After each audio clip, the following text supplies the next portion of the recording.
CMRC stock analysis and price predictions for Wednesday is commerce.com stock buy. I'll be breaking all of it down in this very brief short 1 minute video.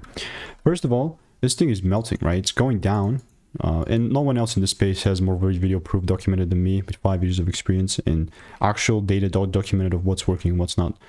I'm here to tell you that CMRC is just, yeah, tough bearish market, tough one.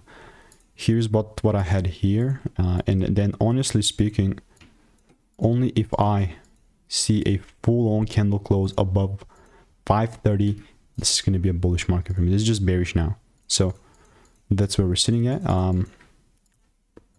Boom.